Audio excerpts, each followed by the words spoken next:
Hello, Hey, Eric. how are you? Doing pretty well. How are you? Good, good, good. I know Kirsten will be out, but I was waiting for Jim Price. I think he might be leading.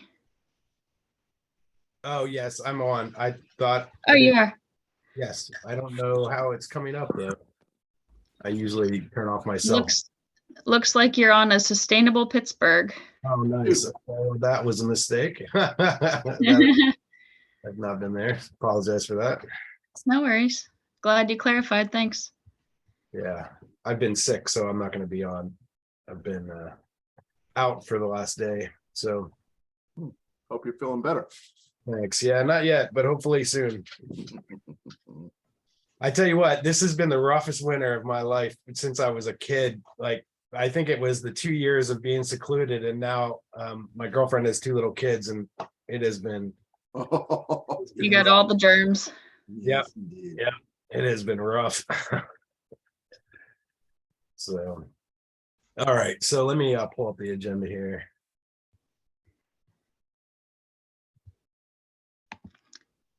I made a PDF of it, Jim, if you want to share that version. Oh, you did? Okay. Did and you? then I'll take notes in real time in the Google Doc. Oh, great. Did you, where did you share that at? Did you? It's in the folder. You want me to share it? Yeah, do you mind? No. Thanks.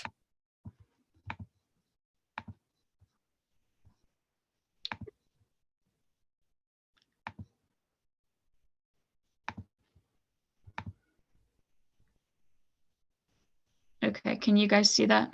Yep. Perfect. All right, now I can see your now you're on the other one. Yeah. Okay, hang on. Yeah. Forward to. Oh, and it still has me with the image. That's funny. Okay, hang on.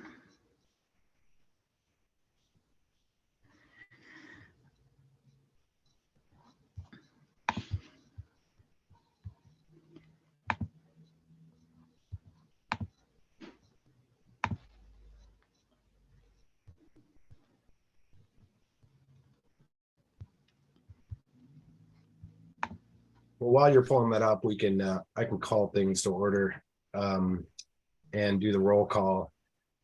So as we know, Okay. Kirsten is not going to be able to be here today. But Lydia, we have you. Eric, you're here. Matt Griner, are you on the line here? No. And Vince Rodelia. Yep, I'm here. Great, thanks, Vince. Really hard to not pronounce your name the other way. No worries. I trained myself to pronounce it the wrong way. Okay, all right. Can you? Yes. Okay, sorry. Can you see the PDF? No, now we're seeing the residential, yes, community residential. Correct. How about now? Now we're seeing the agenda. All right, cool. Great. And are there any, before we get started into the joint municipal zoning update, are there any comments from citizens online?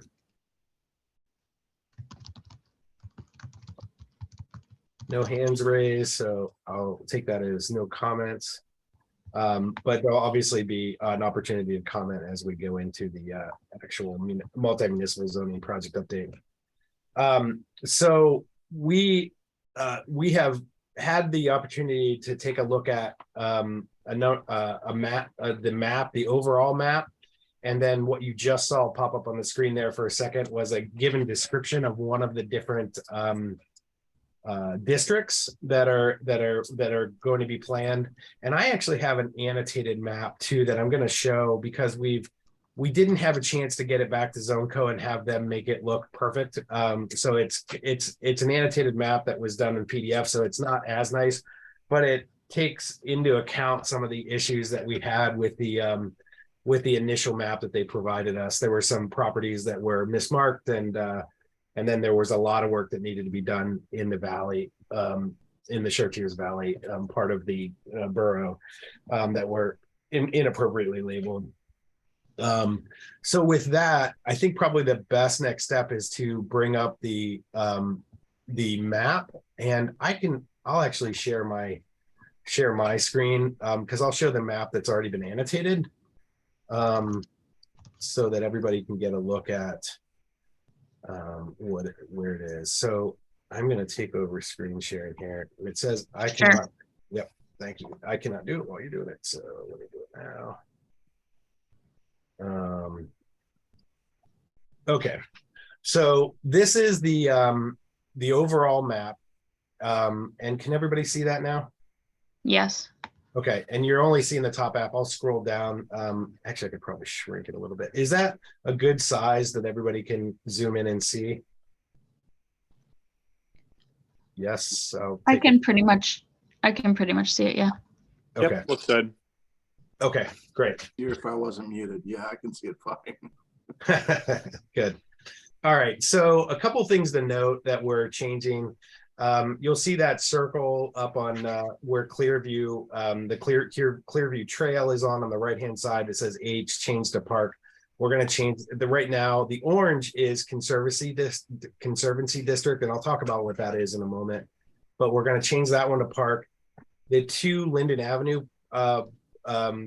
properties that they have listed as park are actually zoned currently as residential, and because there's a potential sale there or some conversations with the school district, that will continue to be zoned residential. So it would be ill-advised of us to change that zoning while that discussion is still going on. So that's going to be changed back to residential. And then and I'll scoot down to the next map. So can you just say that again? So currently the Linden property is zoned as residential. Correct, but on this map they have it marked in light blue, which is an active park. And you really shouldn't change a property that is in a process like that. So depending on what happens with it, but we're going to keep it zoned as residential at this time. And what is the upper right-hand corner of that property? The tiny little. I think that's the one property that's still in the borough. I think it's that building, The barber shop or beauty shop or whatever it is. Yeah, I thought that might be it. I thought it had like some kind of heart, like it said something about hearts. But I'm not 100% sure. There's some kind of thing, and it's actually still labeled as residential. It might be a house, but I have not zoomed in and looked at that. But I think that's a house. We can look at it real quick if you want to take a look at it on Google Maps just to see what's there. Tanning salon or something like that. But okay. No, I'm following. You can keep going. Okay, yeah, that's what I think it is too. And then there are a few things right now. The one that's marked A, you see Residential Conservancy. That's actually a residential house. For some reason, it got marked as a blank, so that's going to be Conservancy. You'll see that Borough owns this blue one that's marked with D. That is actually just nothing has happened there, but we have it zoned as a park because it's borough owned. So if we eventually wanted to do something with that, maybe create a trail or a stairs from Promenade or Grandview down to Ewing, that is something that's possible. The residential, that little triangle that is marked that was white is actually Residential Conservancy as well, because that's on a steep slope. And then there are two paper streets down at the bottom where they're just not recognized as properties, even though there's no streets there. So the current owner of those buildings, the properties at the very bottom of the map there that are now marked in pink as industrial, are being used as industrial use, even though they're not really properties that can be bought. They're just two of them are paper streets, and then I'm not sure what the other one was. Maybe it was also a paper street, but it's not an actual piece of property. So they'll get marked as industrial use? Yeah, they'll get marked as industrial use, but they're still not a separate lot. So I'm not sure how that will be handled in the future. I don't know if there's something we can do with the county to get that re-identified as a property, but I'm not 100% sure how that's going to be. And what is it classified as currently? It's not it's industrial currently, but it's Okay. not, because they're not actually technically parcels that can be bought and sold. They're not zoned anything. So Because they're they're paying basically taxes? I'm sorry. So they're not paying taxes? They are not paying taxes on those. And the owners, there are essentially two owners that own all the properties down there, kind of intermixed with each other. I don't know if it's husband and wife or some kind of relationship there, but there are just a few properties right down there that are all owned by the same people. And they're just using it as, I think they're using it as kind of a driveway at this point. Mhm. And then moving on to the next map, I can't, this one gives you more detail about the area down by the Public Works Garage and CIT Field and some of the properties down there by the river or down by the creek. We have marked those now to indicate that they are, that's all flood zone. So that is marked there in the red hash. That is all 100-year flood zone. And the little dots are the 500-year flood zone.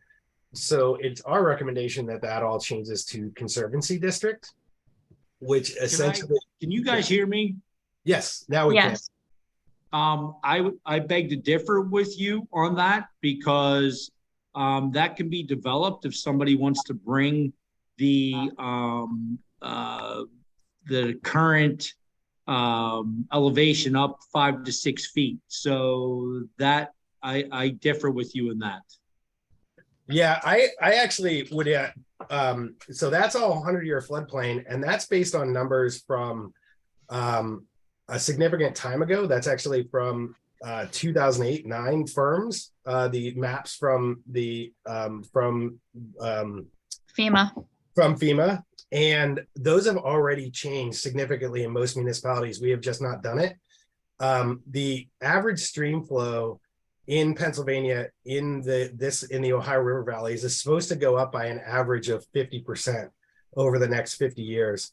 Well, So- I can tell you that I currently have a and if I need to recuse myself, that's fine. But the areas there, not including the CIT baseball field and what's owned by Crafton, that I currently have a plan that was approved by Crafton and by the DEP, allowing for 40 residential lots put there, and that was after the fact of the 100-year floodplain after 2004, after Ivan. So I feel that you are incorrect with that. With there is an ability to build there. Okay, yeah, I would challenge that notion based on my knowledge, but that is, I'll bring you my DEP prints. well, I and mean, plans. that is from 2005, and those numbers are changing fairly rapidly in Pennsylvania. There was a study done in 2009 based on NOAA's predictions, and it's called the Ohio River Basin Report, and they did it with the Army Corps of Engineers. And it's a study of all of the, it's basically a study of the entire Ohio River Basin and what's expected to change. And I would strongly recommend against building down there because of the floodplain and the most likely that is going to increase significantly. Floodplains are getting higher, not lower.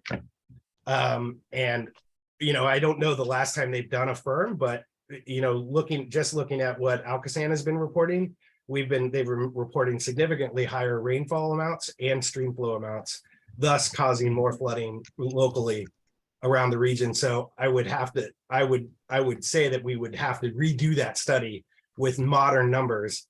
And that's fine, but if you designate that as a conservation district, then nobody can do anything with it. No, they can do small building, but it is in a floodplain. And it's in the 100-year floodplain as it stands now. And Well, but as a person who is from a developer standpoint, if you put that designation on there and Crafton approves it, nobody can do anything. If somebody wanted to come in there and put 100 foot of fill and make it 100 foot higher, they're more than welcome to do that. That should be up to the developer, or if someone wanted to put a single family home on there, that should be up to them. well, it's also, you have to realize if you put 100 foot of fill, if you put, fill down there, then that's causing trouble everywhere else along, you want to have floodplains to absorb. But that's not something for you to dictate. That's something for the DEP and the Army Corps of Engineers to dictate, not you. Not me, but every community has the ability to make that decision. And based on the information from FEMA and what they're, pushing for with floodplains, you typically don't rezone floodplains to be built on, generally speaking. Then leave it R1. What's that? Leave it R1 and don't make it conservation. But that is allowing someone to build on that when it's not recommended. Yeah, but they have to do it via the DEP's recommendations and the No.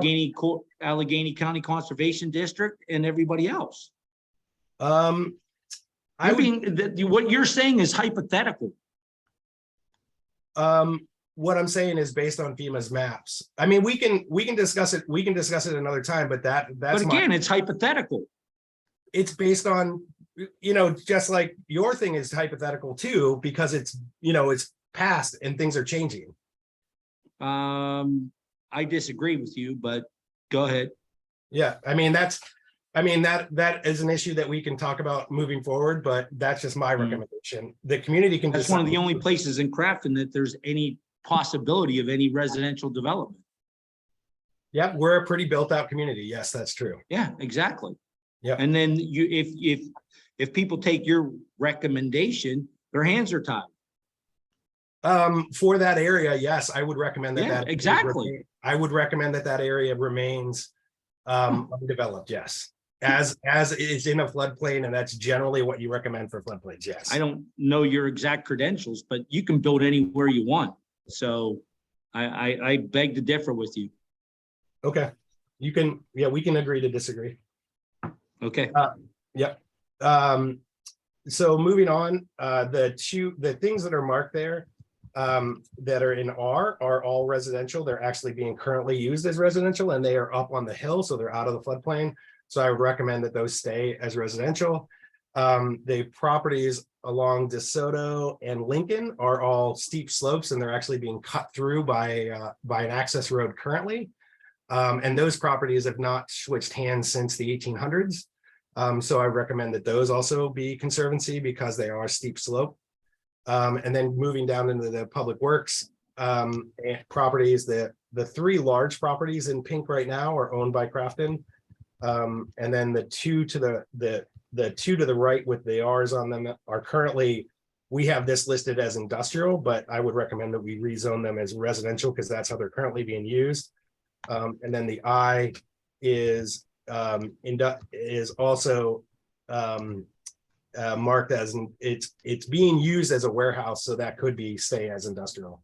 And then there's one property there along the creek that's owned by I think the Chartiers Valley Flood Authority or the Chartiers Nature Conservancy, and the Crafton, I think, Nature Conservancy, and I don't know that is still exists, but that could stay. We recommend those stay as industrial currently. But that's just what I wanted to go over. And then we can go into each of the specific designations for each of the given areas. And Lydia, do you want to pull that up on yours? Because I don't have those readily available. Sure. Yeah. So I'll stop sharing.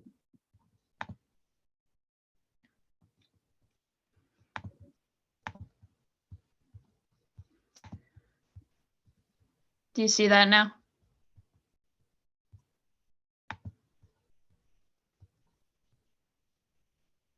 Sorry, I muted myself. Yes, we see that. Okay. Let me go to the first one.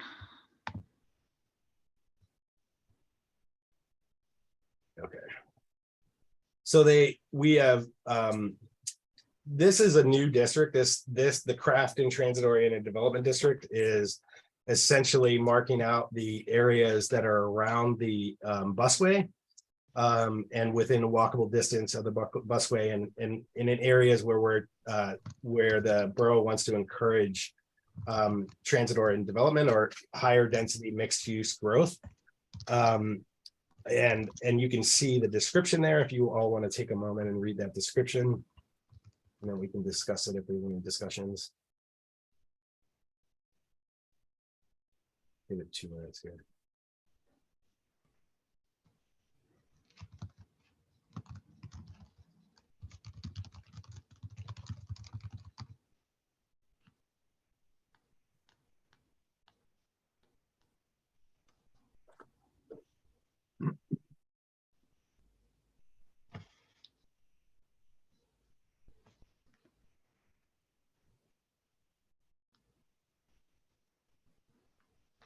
All right, if everybody's had a chance to. Yeah, I have a question when you're ready. Sure. How are the final point on the design standards in terms of the building form column? How are design standards implemented? Usually by the with a form-based zoning, which is what we're planning to move to, is you're usually do it by the type of street and the and what buildings are next to it. So if you have 3-story buildings that are next to it, then that is what you try to zone in that given area. And those details will come out when this is just the map and the basic broad overview. Those specific details of how that will be written will come in the next round, and will after feedback from the community.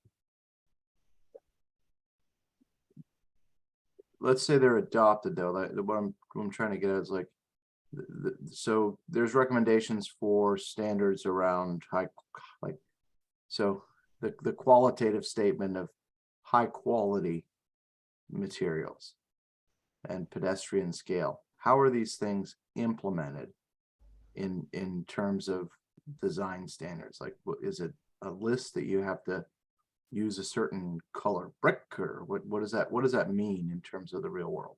That's a good question. I would have to ask ZoneCo about that. I actually don't know what they mean by high quality materials. And generally speaking, you're not allowed to zone aesthetics in Pennsylvania. So they might just be recommending certain, you can recommend certain types of materials to be used if you're trying to match a historic district or match certain things, but I'll have to ask them. I don't know that I actually know what they mean by that. Yeah, it seems like unimplementably vague. Yeah, and this, a lot of these things are going to be kind of vague because this is just the general description of what they are.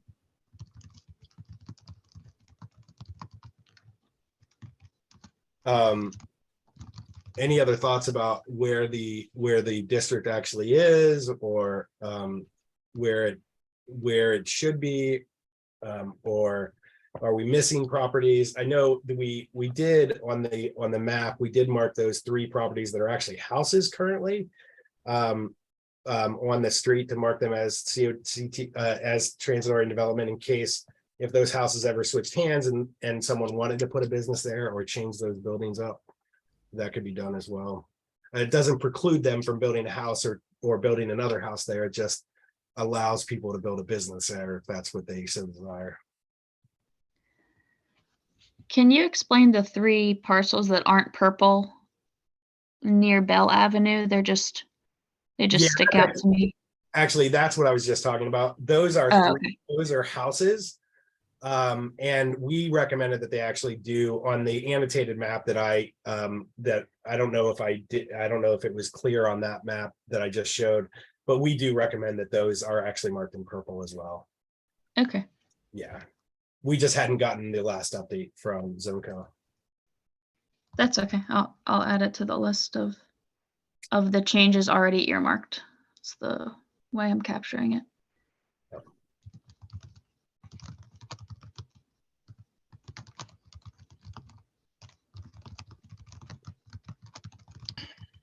All right. Any other thoughts on the transit-oriented development district? I don't have any.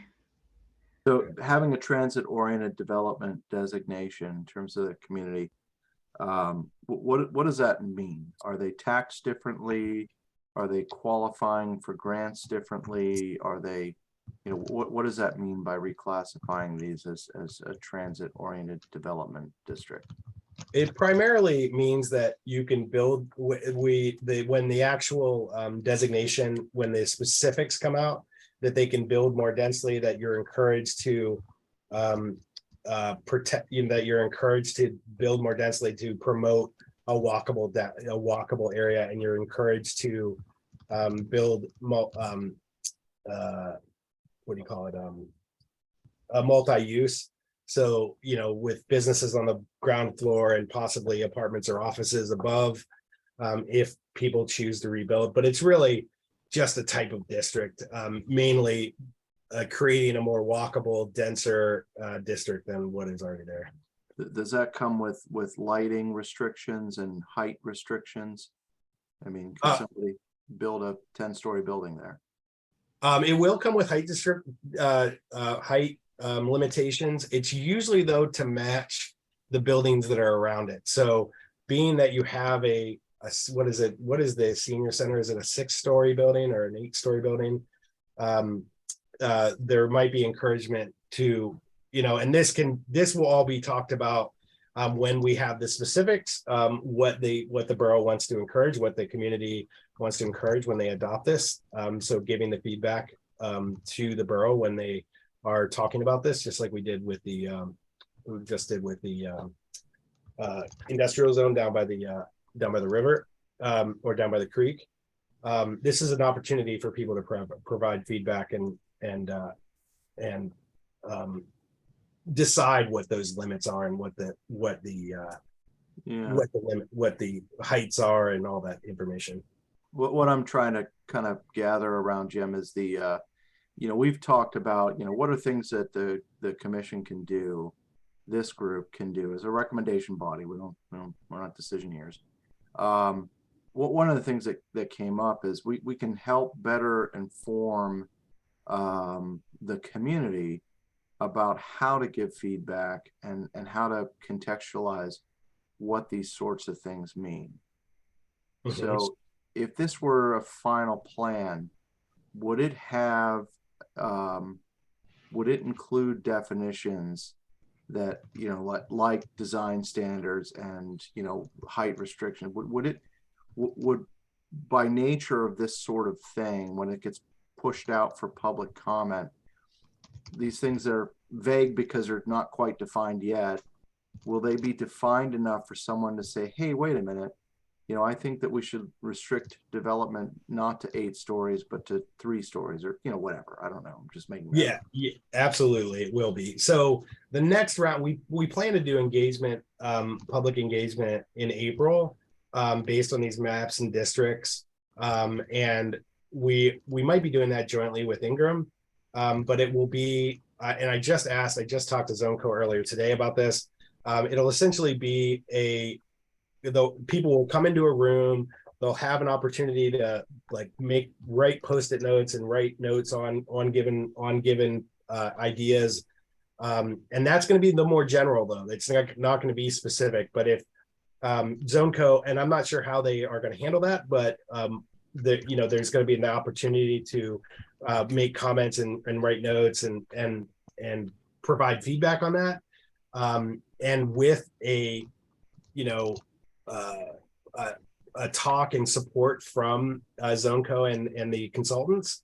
And then there's going to be another opportunity once the more detailed descriptions and whatnot, we'll do another round of public engagement around that as well. So that those very specific things like, no, we're going to limit it to 6 stories, or we're going to limit it to 8 or 5 stories or 3 stories or what have you. Those things will all be discussed at the last round of public engagement, where the details are worked out. And the last question I have, that's great, Jim. I appreciate that. The last question I have here.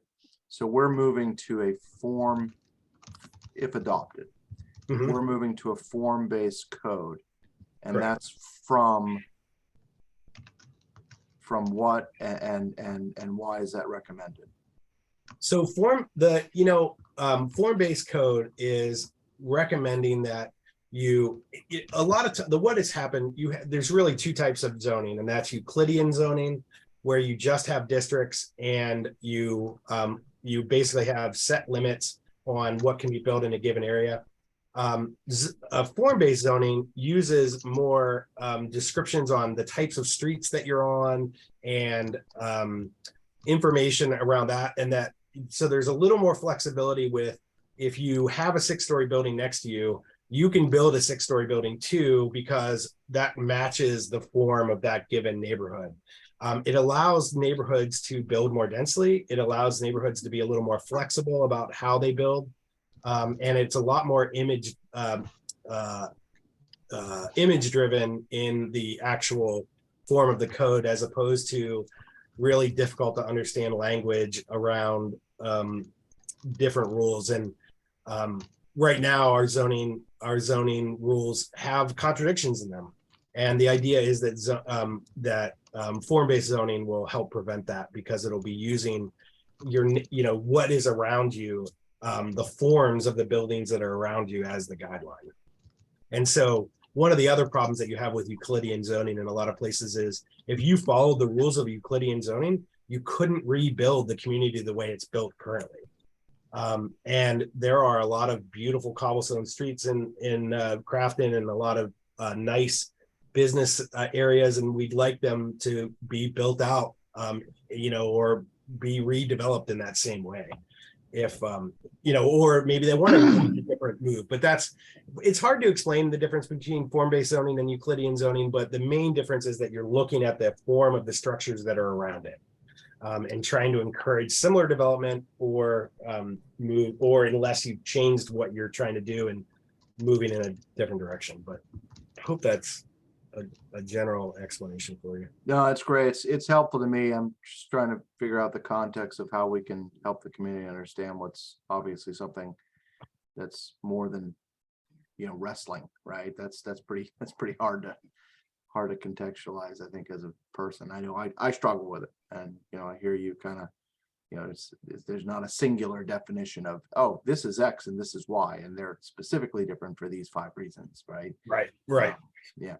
But And I think, it's more, you have in places that are having a lot of development or redevelopment, where there's a big pressure to develop more densely. That's really where form-based zoning is. It works even better, because you might be trying to spread a dense district, because you just have the population growth in a given region, and people are tearing down buildings and building up new things. You're not going to get a lot of that, and I don't think that's going to happen in Crafton. I think unless we have some major change in the next 10 or 15 years, you're not going to see that level of pressure on development in Crafton. But I could be wrong. This is Greg, Jim. I did have a question with form-based coding, zoning rather, is the fact that, are there limitations so that it can't go too far down the wrong path? Like, say that someone says, well, we have a 7-story apartment building here. We want to put, 5 7-story buildings here, or, what I mean? Is there, or is there a limitation that says that, well, there's a, I don't know, maybe some property that maybe isn't the property that would be best suited for the community to be duplicated. I don't know how you do that without, drawing lines, but it can form-based coding actually have some sort of a limitation, or not, if maybe in a better form, maybe some sort of a goal-based thing where we're looking through at the end of 20 years that the neighborhood looks like sort of like this, and we don't go down the wrong path because one leads to the other. Yeah, absolutely. I mean, that's a great question. And I think, it is absolutely the goal of redoing zoning that you are protecting. You know, you obviously don't want them tearing down a bunch of beautiful brick houses and, you know, and moving, you know, a bunch of 7-story buildings into a residential community that is valued by the community. And so that is what you're doing when you're making these maps, and pushing for certain things. So if you don't want to encourage those 7-story buildings to start popping up all over the transit-oriented development district, you have to write specifically in the transit-oriented development district that, or maybe you take out certain properties in that district if you don't want to encourage that level of growth in that district.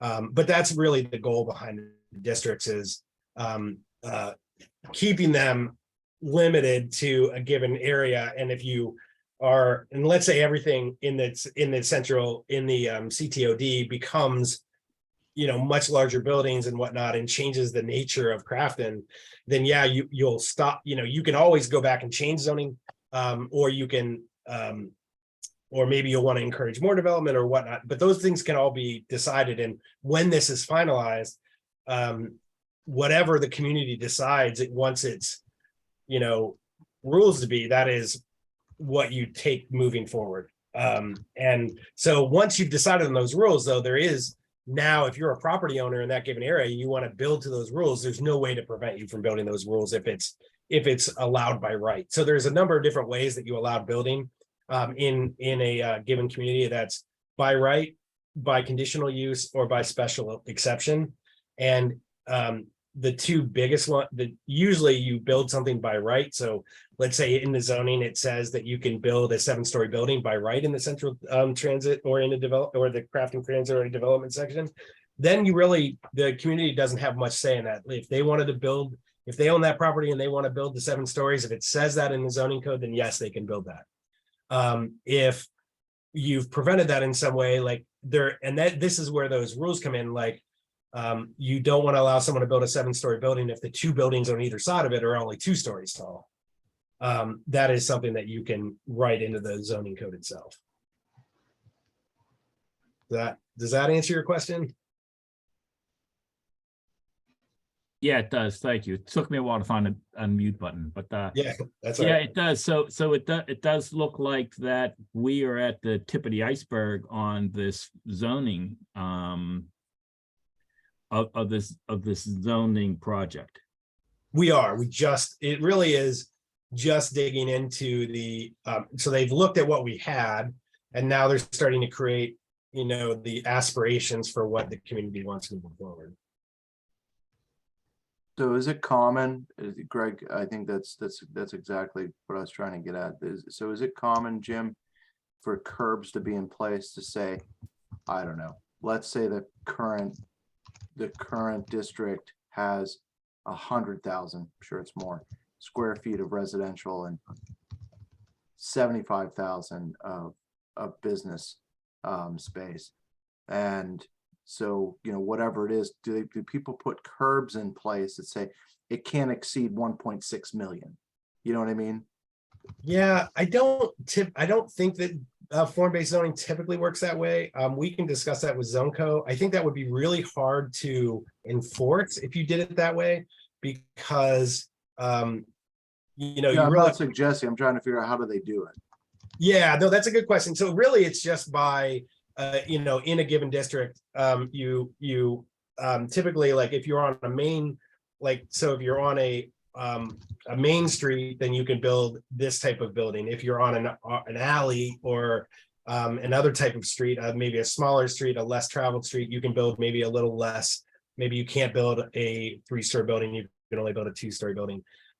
That's one of the ways they dictate it. Another way they dictate it is just, if you're in that purple district, you can build to 7 stories or 6 stories or 5 stories, but the community has to decide. And that's typically how they curve it. They don't curve it across typically like metrics like that, because that would be really difficult if my neighbor built a building, and because they got in 3 months in advance, they were able to build the building they wanted, but because they took up the capacity of that whole district, and now I have a 2-story building that I want to build a 7-story building on, and it's allowed, but we have a limit. So I don't think that method would work very well. And I'd generally, like to describe what I think would work great. well, the problem is though that other owner who bought that property intending to build, thinking that they could build on that property to a given height, but because they got in a little bit late because we have a metrics for the entire district, I don't know. I think that's where you might get into legal issues. I don't even know if that's legal. I've never seen that done before, but maybe I'm wrong. Maybe that is something that is done in other areas, and it's certainly something we can bring back. But generally speaking, the way that you limit growth in a given area is by limiting the size of the building and the type of building they can build. So in essence, Jim, say that, and say this is totally hypothetical, that you can say, okay, within this district, we want so many, I don't know, so many club type establishments. Are you allowed to limit that?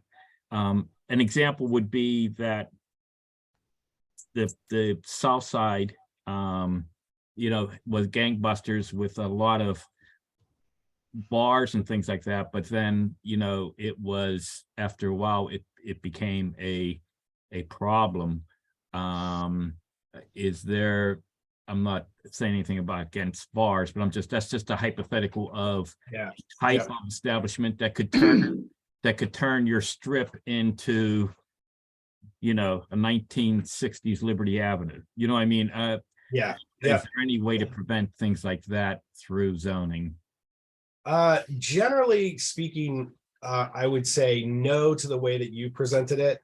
I don't, because if you've allowed for something to happen in a given district, you can't tell the 5th property owner that comes in and wants to build the same thing or a similar thing that they can't do it. I've never seen that done. Again, this is something we could ask ZoneCo, but generally speaking, no. Jim, you're right. I'm in whatever that district will be designated as, the COTC, and within that, then it's up to the borough zoning / council to determine what can be built in that area. So, and you're exactly right. If you allow for, bar, restaurants, whatever, then they could put 20 of them there. Right. I mean, that just is what it is, and you can't stop people from that. So that's where all this gets so tricky on how you want to actually move forward. Is the reality that there's going to be 20, restaurants put there in the middle of Crafton? Absolutely not. But you have to decide, when you decide on the rules of that area, what you can put there. Whether it be a funeral home, a gas station, nightclub, so forth and so on. But once it's set, it's set. Exactly. Yeah. Because again, then it comes to that property owner. If you're the person who maybe bought a property 5 years ago and you want to put a bar there, and then 5 other people open bars before you get a chance to, you can't go to that person and say, nope, sorry, you're the 5th person, so you can't build a bar there. Unfortunately, zoning rules don't work that way. At least to my knowledge, they don't. No, you're correct. You're 100% correct. All right. So we, if you want to move, you had switched it to the next section. Yeah. Go ahead. So this is a mixed use district. This is basically the area taken up by the shopping center, and then by the industrial uses on Thomas Street and some of the other uses along Steuben Street. These are all basically shops and retail stores and other types of businesses. So that's what this district is gearing towards. But it does still encourage, if they do want to build a mixed use, so that you could have, like, let's say Giant Eagle wanted to build a new building and they wanted to put the apartments above their building. That's something that could be done. And similar things like that. Generally speaking, it's similar to CTOD with a less of a focus on density. It's more just mixed use in general. Jim, what's your thoughts about crossing it over to the other side of Steuben Street? Good question. I don't, are there business are there No, businesses? not currently, but there were talks, 15, 20 years ago. I think actually the current overlay may even include part of the other side of West Steuben Street. Okay. Yeah, we can capture that. Lydia, you're taking notes. I think I hear your type. Yeah, Yeah. I so- can capture it. Yeah. Yeah, we can. Just throwing it out there. There was some interest, 20 years ago from, a few retailers and so forth and so on. Basically from, the corner of West Crafton, down to Linden, of possibly developing that side of it. And there was, if I remember correctly, it wasn't zoned for it. We went through a zoning change at some point, and I believe some of it was put in the overlay. I'm not 100% sure, but there was talks about it. So, Okay. because it's kind of a sporadic, there's some apartment buildings, there's some single family houses, it's just, I don't know, with the right plan, it could be quite beautiful. If developer wanted to come in and do something with it. Yeah. Yeah. And I think the only thing we would want to make sure that you don't prevent people from rebuilding their own house or investing in their own house. So that Obviously, I mean, we're going through that whole thing in the past, going on with the athletic field between Sheets and Giant Eagle on whether or not they're going to buy the 3 houses are on Steuben Street, not buy the 3 houses on Steuben Street, so on and so on, is what they're going to offer enough. I mean, again, you're not forcing, a homeowner to sell their house. And, Right. McDonald's, if they want to come into McDonald's, and they got to give that homeowner enough money. Right. The borough's not stepping in and doing some kind of eminent domain. Somebody would have to put a plan together that, made sense to those current homeowners or current multi-unit, people. Yeah. Basically so I know you haven't, you're new to the area, and I know you've been around. We met the one day when we were doing the Legos. But the where the CVS and Walgreens both are, those were all apartment buildings, and Okay. obviously that's when the whole thing happened with the commercial layover. The people that own those buildings, they had to be presented with a good enough offer for them to sell them. Right. But going Yeah. back to what you were saying earlier in our, in the conversation, your presentation, if you don't make it, as something that could be a possibility, then it will never be a possibility. That's why I'm saying about the other side of West Steuben Street. Yeah, correct. Yeah. So yeah, we can look into that and possibly change that. That is something. Yeah, that sounds like a great idea. Just throwing it out there. Yep. So you Matt, you bring up a great point about the Linden piece. There's 3 properties there. You can see pretty clearly on the map that's on the screen. But Yeah. Linden, West Steuben. There's 3 houses there that kind of are contiguous to that area that you were Mhm. marking as potentially something else, and it's currently something else. What does the green stand for? The green is residential, and there's 2 different types of residential, and we discussed just making them all one type. But we'll get to that in the next. Well, actually, if we're done with the mixed use district, we can move on to that, so we can talk about that. I think that might be the next one that comes up, because there was a good conversation around those districts. So there's 2 different residential districts. There's what's called a neighborhood district, and then there's, and I forget what the other, I don't have it pulled up in front of me. But if there's no other, we can go into that in a little more detail. If Lydia, if you want to move to unless there's other comments about mixed use district. Let's move past the industrial district and go to the neighborhood districts. Yep, keep going. Okay. So community residential, and then there's neighborhood residential. And really the only difference between those two is the density at which they can build and some of the rules that you put in place.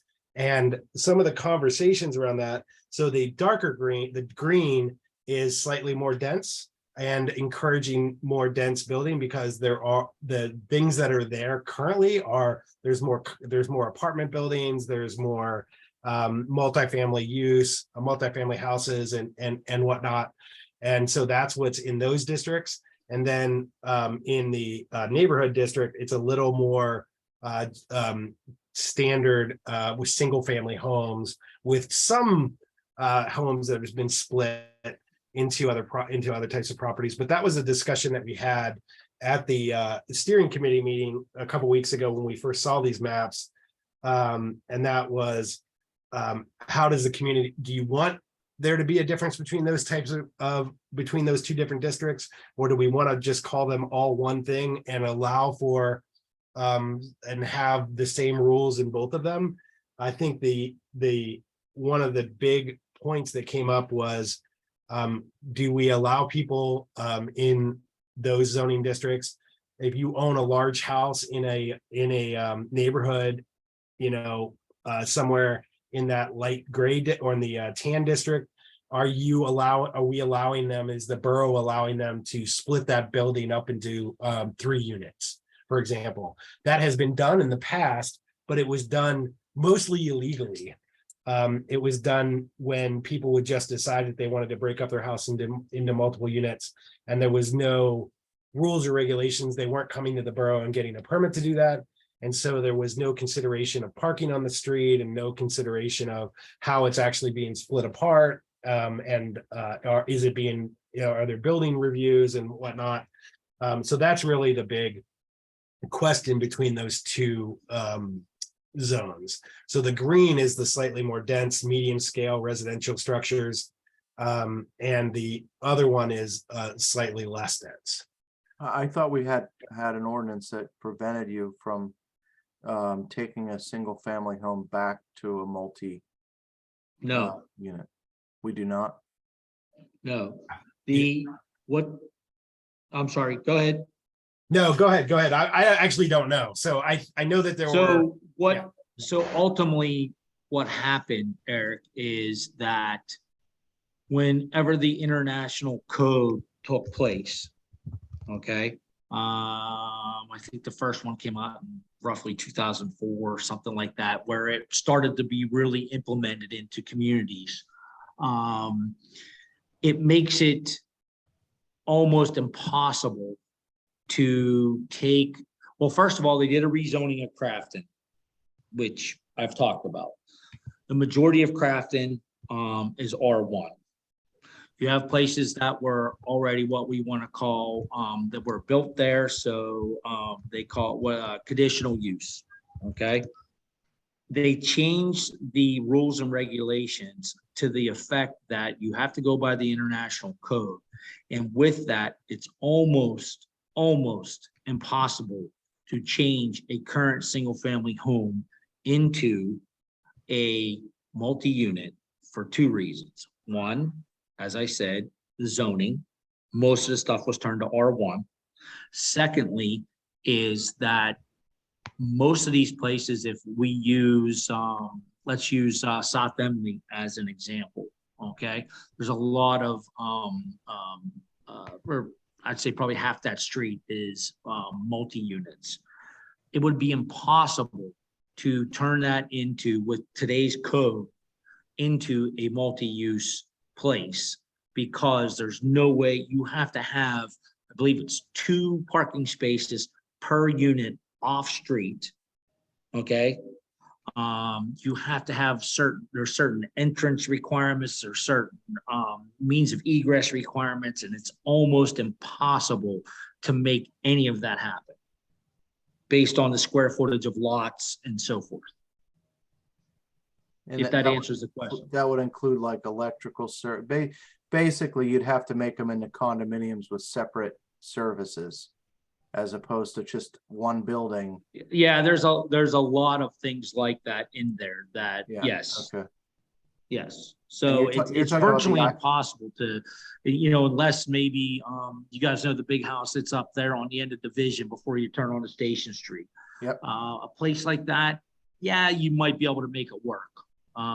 But any of the places on Bell or on, South Emily or even on North Emily, these days it would be almost impossible. Right. Yep. Anyhow. And when then the portion of that comes to the zone, that comes to zoning, the borough and the community could decide to allow people to separate out without providing parking spaces and whatnot. But they'd still have to follow, as Matt was pointing out, that the building rules, which are also very strict. And so the borough could allow it by zoning, but they'd still have to follow the rules of the building code. Cool. Well, one last question then. So based off of the community residential zone, which is the dark green, and the mixed use, which is the light green, the purple is transit oriented, and the orange is conservancy. The light blue is what again? Those Parks. are so there's two different Okay. blues. There's So the Linden property off of Steuben and Linden is going to be listed, continues as a light green or a dark green? That's a great question. I guess it depends on ultimately whether the community decides to have one zoning district for community residential or the two as they're marked now. So I would think if they're being that it's contiguous with the community residential zone, that darker green, that green color, then it would be that, unless the community decides to do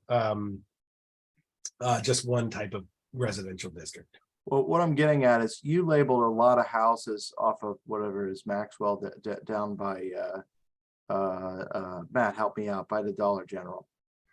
Those houses on that street though. By Dollar General? Yeah, you've labeled those as mixed use on this map, going up towards Yes. the busway. So Yes. wouldn't it stand to reason that mixed use be contiguous all the way down through Linden and those three properties? If that was the vision. Yeah, that's I could tell you my whole vision right now.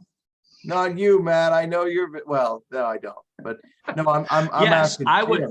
My personal opinion is I would do mixed use all the way down to Duncan Avenue.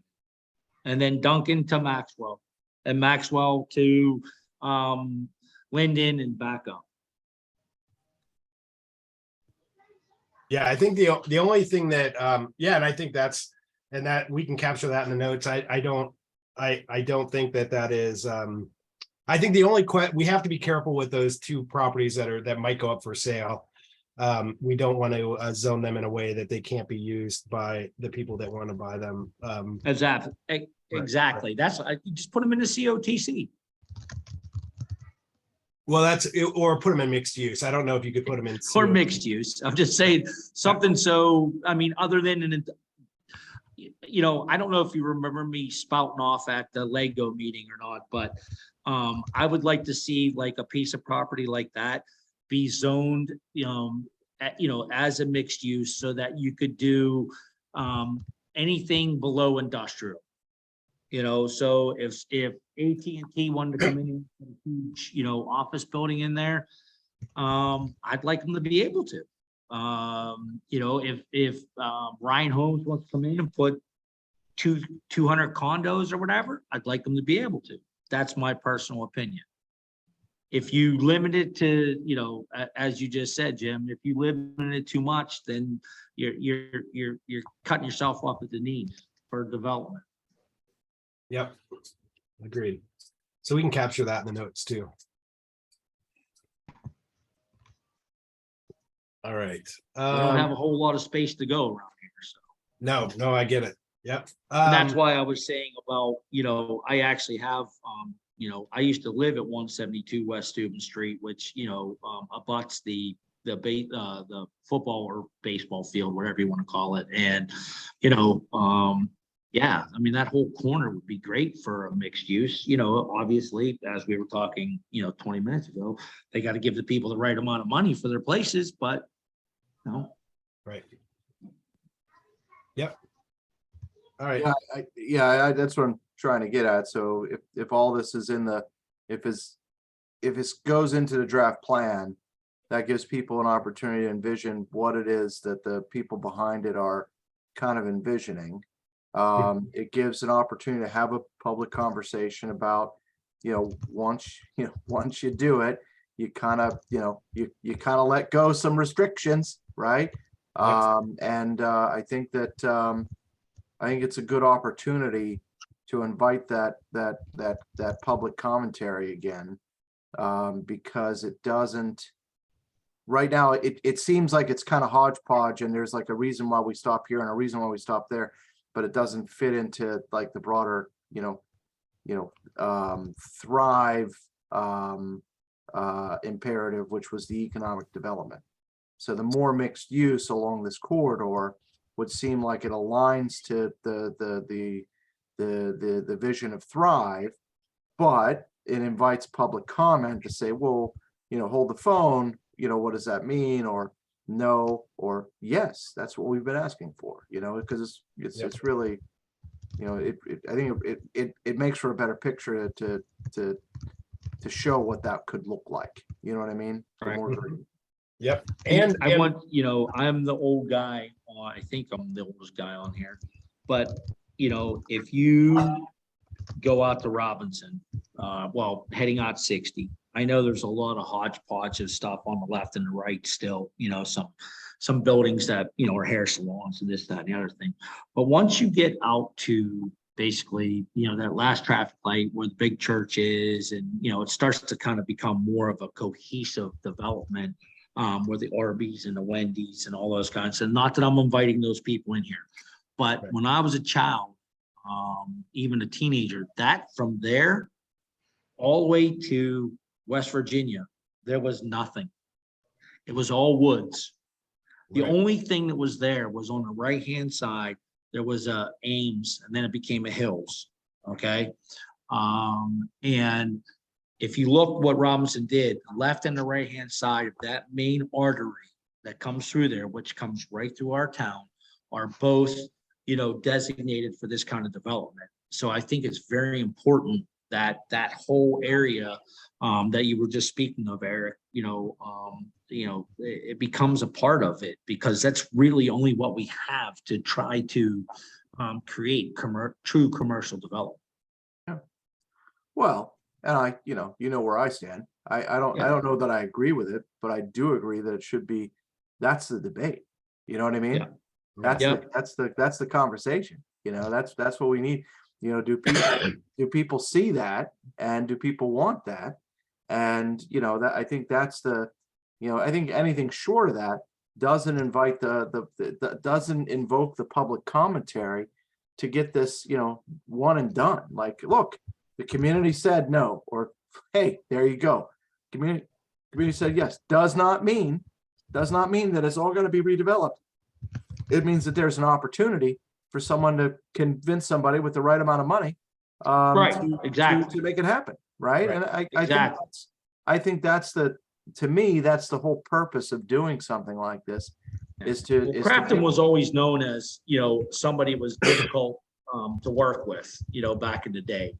So that, kept some things out of here back, way back when. But anyhow, Jim, on one other thing, as far as the light green color, when you were talking about the residential, I don't, me personally, I don't like the aspect of people, like if it's not already there in existing use, I don't like the idea of people being able to turn a single family home into a multi-use. Amen to that. Yeah. When I say multi-use, not multi-use in the sense, I mean into apartments, Multi-unit. 2, 3 Multi-unit. apartments. Yeah, I know what you mean. Yeah, we'll capture that in the notes too. And I think there was a conversation, it was not addressed in our conversation with the steering committee, parking, and that could be a huge issue when you're trying to separate. Houses. We have enough.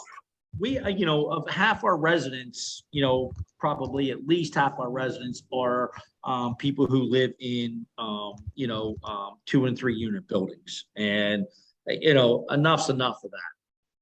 Matt, the one thing that has been eye-opening to me in the course of this conversation this evening, and I hate to be long-winded here, but this is a big deal to me because I was under the impression that by ordinance, there were occupancy, whatever it was, there was some sort of mechanism in place that once a single family home that was built as a single family home was reverted back from multifamily to a single family home, the ability for a single family home to be carved out into multiple residences was impossible. And I thought that was Well, are you talking one that's been abandoned already, as far as like someone took it from let's take my old house on Alice Street. That was a 5 unit. I turned it back into a single family. No one can turn it back into a 5 unit again unless they adhere to the zoning code, and which is now R1 and all of the international code. So what I'm saying is, I was under the impression there was not, you said that sentence and had me, until you said unless. So IRC be damned, right? I thought that it was final. Once you take a single family home and once you take a single family home, it's converted into multi apartments. When you bring it back, you can no longer bring it back again to apartments. So you can, but you have to follow all of today's codes. Well, I think actually there might be I'd have to go look at R1, the R1. Well, no, exactly. I'm sorry, Jim. If it's R1, you can't have it, period. That's correct. Right. And I think that's what I'm trying to say. Yeah, I think that's what Eric is saying. I do think that unless, and this is where that permit by right, conditional use, and special exception come into play. Someone could go for a special exception to a zoning district and ask council to allow them to do it.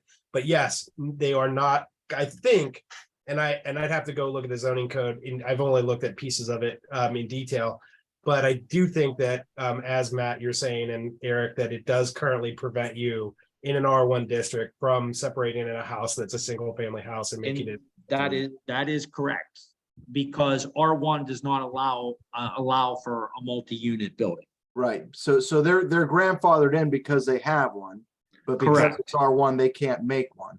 So Correct. So the follow-up question to that, now that that's established, does community residential zone have the equivalency of the R1 rating then? Well, that is part of what is being discussed and will be discussed as the specifics of that district are laid out. I think there was interest in creating more density, and so if you allow it in one of the zones, like maybe you make a conditional use, which forces someone, if they're going to do it, they have to go before council and they would have to follow certain guidelines to get that approved. But conditional use is a little different than special exception in that if they follow all the rules, then they have to be allowed. And if they don't, if the council doesn't allow it, then they would have to go to the zoning and in a time when and again, this gets down to the specifics that aren't written yet. If hypothetically community residential zone is and this district language is written such that they can separate houses maybe by conditional use, then if someone follows all of those conditions and comes to council, they have to be allowed to do it. And so that's the big question. Does the community want to allow people to separate houses? And I hear very clearly from Eric and Matt that they don't. And I guess that's what's going to be brought to the rest of the community as well when we move this forward. And I'm going to throw this out to you, Jim, just as food for thought, going on with everything that Eric was saying. Let me, again, it all depends how the map comes out. But let's just go up Noble Avenue towards Mildred as you're heading towards Steuben Street. There's a very nice looking 4-unit building that abuts the funeral home's parking lot. Next to that is kind of a dilapidated house. After that, there's kind of a dilapidated multi-unit. I would not want to, I would like to try, you know, when, not me personally, I'm trying to say like what would make sense if somebody between that nice kind of brownstone looking 4-unit and the park that's there, if they wanted to somehow buy those other 2 buildings there and put a 6-unit on there or an 8-unit on there, that they would be able to. And I don't know if there's ways to zone things or to necessarily put it in there, but do you follow what I'm saying? So if that gets put as R1, it's going to stop people from being able to do what I'm saying they're going to do. So does that become a conditional use? Like that kind of thing? Are you Where- saying raise the structures and then build a whole new one Yeah, just say somebody wanted to raise those 2 structures there and build a 6-unit or an 8-unit or something like that. So you'd consolidate the 2 lots and then build? Correct. And again, going on to, you know, we were talking about, you know, the COTC section, whereas that, you know, I think it would be nice to have, again, I don't know if you can put it in there, but some kind of, you know, setbacks / approved building materials, I don't know, but to where it conformed with what's going on in the area. Yeah, I think you can absolutely, in the language, you can absolutely allow for that type of development. And it sounds like, based on this conversation, that this is leaning towards having 2 separate residential zones, having the community residential zone, which maybe allows for a little more of that, maybe through conditional use or some other vehicle. But make it stringent via the actual verbiage that gets put into the actual, you know, the code part of it. Yep. Versus the map part of it. Agreed. Yep. I have a question. So for the draft report that's gonna be given to the community, is a draft report going to have the pros and cons of all the changes made and the flip side option? So, you know, to educate the community, like if it's gonna say, okay, we're gonna turn this into a mixed use area.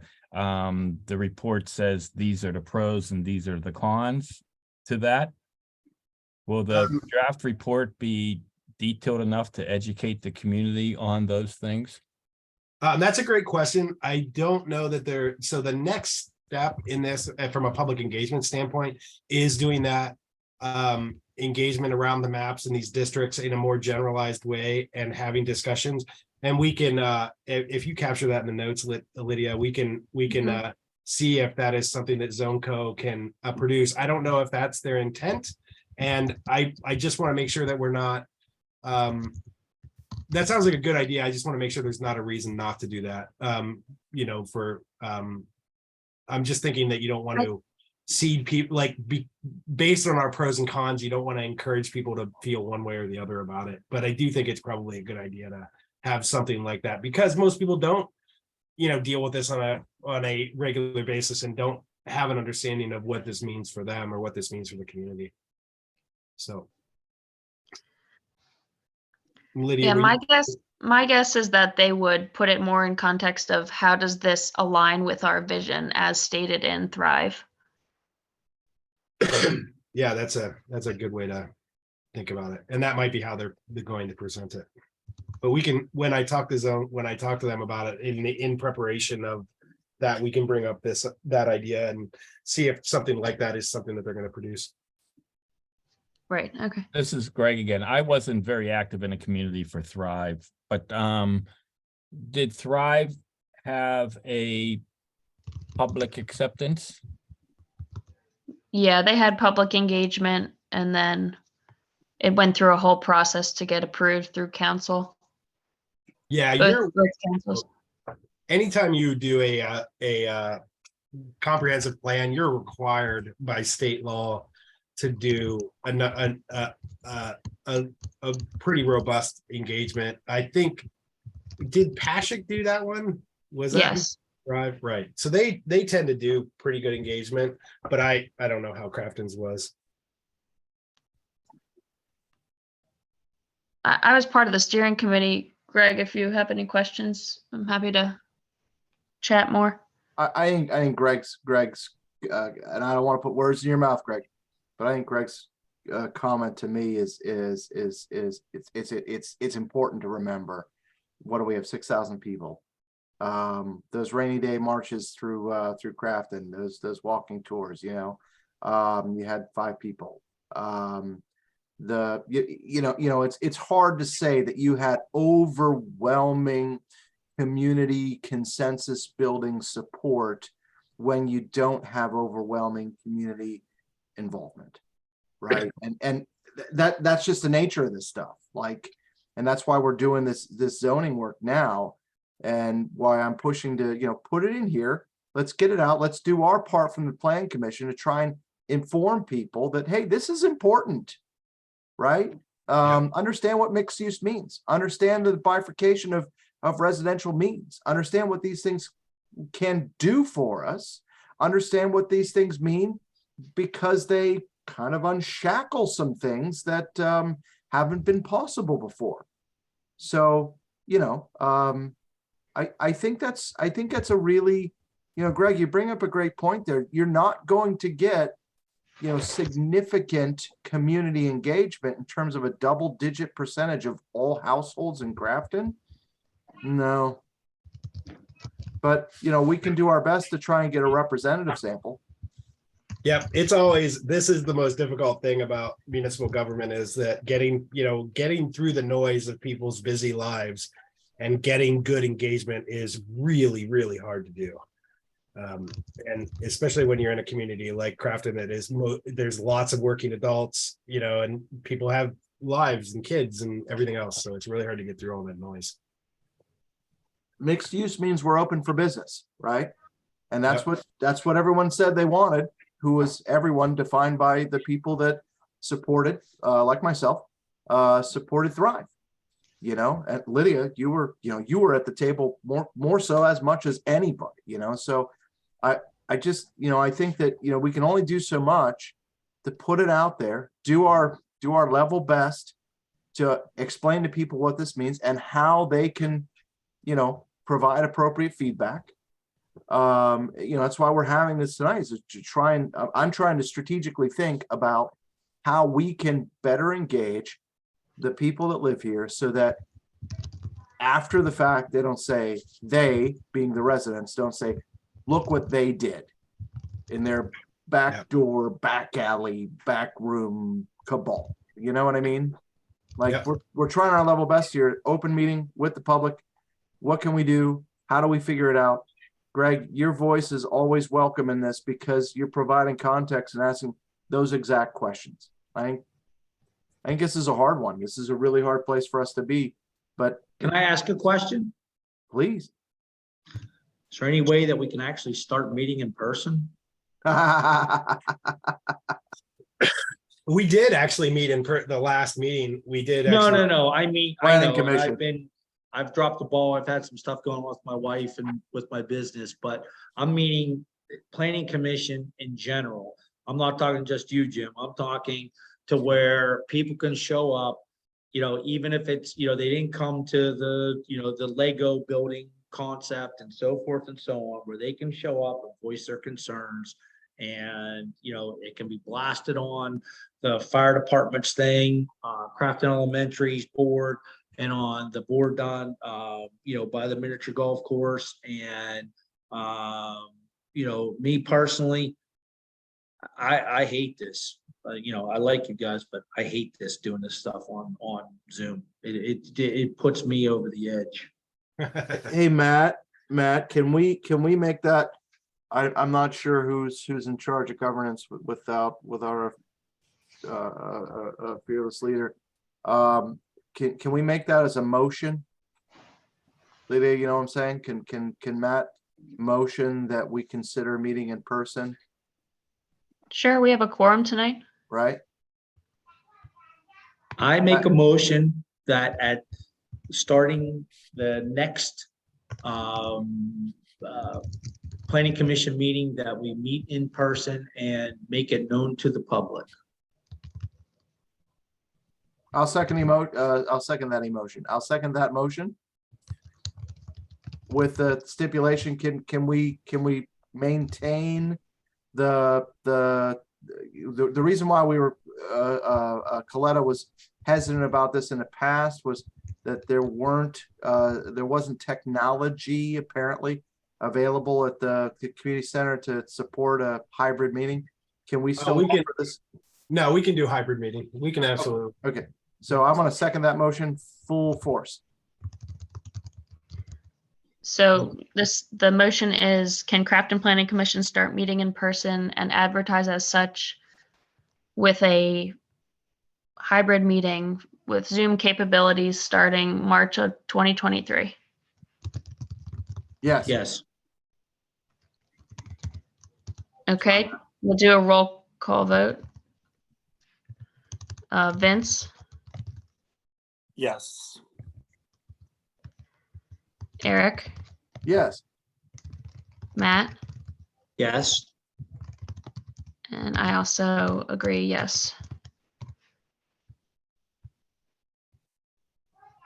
Sounds like that motion carries. This is great. Awesome. Ed. I think that's a Thanks, great, guys. I think that's a good idea. I had another idea.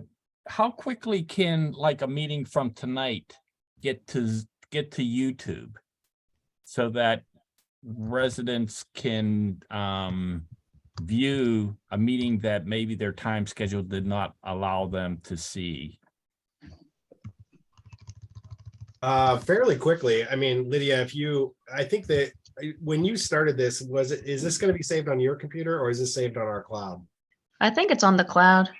Okay, yeah, we can have it processed and ready to go by the end of the week. I think that's a good idea to be able to have it available quickly, because I think there are people that would maybe have liked to come to some of these meetings, but their schedule didn't allow it. That's maybe wishful thinking, but I think the quicker it's available, maybe we'll get more people coming to the meeting even afterwards, you know what I mean, to view it at least. Yeah, we can absolutely post it. I will do my best to make sure it's posted by the end of the I week. honestly thought they all were Thanks. posted. They are. The Okay. other ones are. I don't know how quickly they're posted. I think that Okay. it's been Yeah. kind of it's been intermixed. Yeah. How did they get posted? Fair enough. Yeah. And I'll say to address citizen comments, Greg, look, as much as I appreciate you being here, we're an hour and 20, 25 into this. Most Yeah. people aren't going to sit through this. What I will say is what we have had great success with over the past couple of years in doing this is these informative workshops where we drop the agenda, kind of the governance piece, and just talk about a specific topic. And that's kind of what I'm gearing up for in my mind is to do. We've called these, and Greg, you've been at them, I believe, in the past, a workshop, and where we do a planning commission workshop open to the public, where those recordings they're open to the public, they have public comment in them, but we present to the public what we're trying to help them understand. And this work with the park plan, this work with a number of things, the sewer separation project, it works in a great number of ways where, maybe this is a little too messy, and not that anybody's comments were not well in line, but I'm just saying that, this doesn't have the format of, okay, we're going to talk about this, just community residential zone, what this means. This is what this impact is. This is how you respond to this. This is, so I'd like for us to be able to get to that point. And I think we're almost there as this final draft is kind of coming into, Lydia, how long has this race been? Couple of years, Oh my goodness. right? So we're almost at the finish line of this this zoning update, and it's so valuable to us as a community, but it's so meaningful. And I really genuinely believe that you know, people should have an opportunity, if they don't like it, to speak to it. And I think that having a workshop is going to be what we can do from our, you know, tiny role in the planning commission to better engage the community, along with what the consultants are doing and all the good work that they're doing in making this plan. Great. Yeah, I couldn't agree with you more. I thought the workshops are really valuable. Yeah, it definitely makes it a lot more understandable and consumable by people. I don't want to hold everybody up, so if we want to keep moving on, I think we've talked about community residential and neighborhood residential. I don't know that we need to talk about those further because they're basically two parts of the same. And the active and passive public parks are pretty self-explanatory. The ones that are marked in the darker blue are considered passive public parks, and the ones that are marked with that lighter blue are active. So you have Crafton Park and Noble Park and Linwood Park, all marked in that lighter blue. And then the darker blue is really the properties along the creek and right next to CIT Field. And we'll make the as I mentioned at the very beginning, that the Clearview Trail, which is currently marked as a conservancy district, will be changed to a passive park district. Any thoughts on those two before we move on to conservancy and industrial? All good. Just a quick question to the rest of my folks. With the part that the borough owns that is in the dark blue, do we want to at all give any opportunity if somebody else wanted to come in there and purchase it from the borough? Or do we definitely want to keep that as a sacred area? Matt, I'm gonna jump in and ride the pony here, if you don't mind, Jim. Yep. The dark blue, the first portion of the dark blue that's right along the creek. That I'll just say that is it's a fire road. You know what I mean? So No. There's 20 acres right there. yep. So what I'm talking about in that corner is an area that I feel very strongly about. I'll duke it out on this one. I think that corner is highly valuable as public land. Oh, I'm just throwing it out there. No, I'm fine. I want to say this because I want to bring this up in the next section. I think that we have failed coming out of the park master plan this year because we earmarked this corner as being a really interesting creekside park or whatever the heck the name was. But we haven't done anything. And it's going to take a lot of work. To It's going to take a lot of work and a lot of money. My point is let's circle, put a pin in it, Matt. And in the next section, you'll see on number 5 on the trails map. I just want to make one statement there, but it's going to. That's fine. I'm just throwing it out there. That's all. No. I'm not giving you heavy. I'm just saying, like, I want everybody to hear what I really want to see happen, but it's related to number 5. So let's land a plane on this and then move on to number 5. As you're ready, Jim. Yeah, when you say number 5, I'm not sure what you're talking about. Oh, on the agenda. Update on. Yep. Okay. Sorry. All right. Just didn't know. Yep. Okay. Update on the trails map. Gotcha. Okay.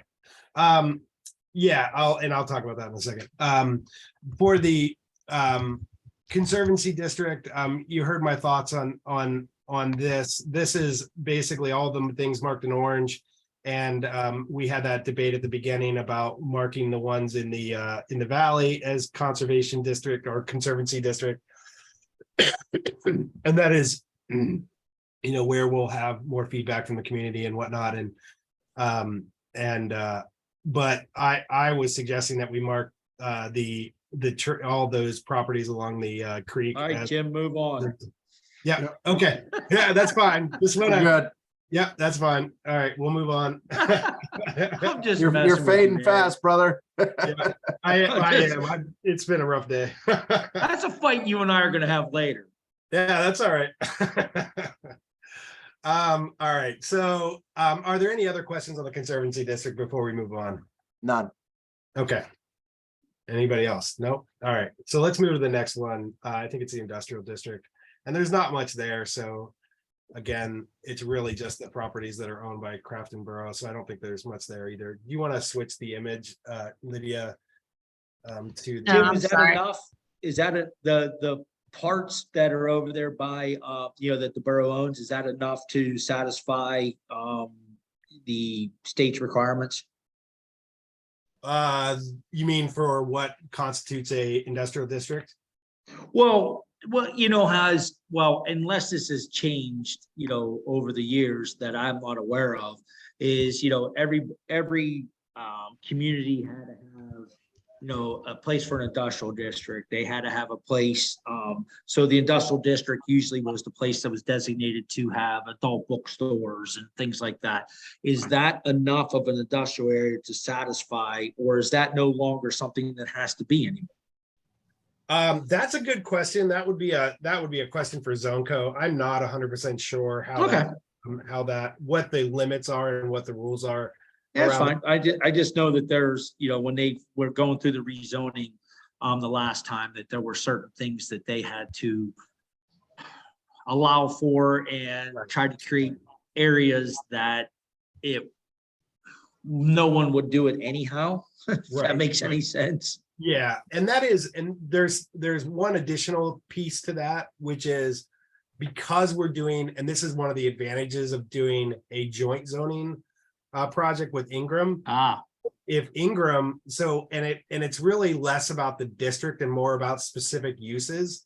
It is, at least that's my understanding, is that when you're zoning, you have to allow for mobile homes, for example. You have to allow for adult bookstores. You have to allow industrial use. You have to allow, but when you're doing a joint zoning plan with another community or with multiple communities, you can say, okay, I'll take the adult bookstore, if you take the mobile homes, that kind of thing. Yeah, Ingram already has a mobile home park, so perfect. Yeah, there you go. So I don't know if that I don't know conversation. if that's considered Ingram or not. That's probably city. Yeah, I don't know. I have not looked at their map at all, so I don't know what their uses are, and I think that gets into more of the specific details of a given. Anyway, I'm sorry, I'm getting you off track. I was just curious if that was enough area. That's all. No, that's okay. Okay, and I think that's it for the maps. Then I think we've gotten through all the maps. We had good discussion. There's not another one, is there, Lydia? That was it. I think we got them all. Yeah, great. Yep, we did. Okay. So moving on to if there's no more discussion on this, I'll move on to the update on the trails map. I did reach out to the CV, the Chartiers Valley flood. What is it? The Flood Authority? The Flood Authority. They, I have not heard back from them. But I have had contact with them, and if they do not, and we're having they have one annual meeting a year. That is, I know, and that is happening next month.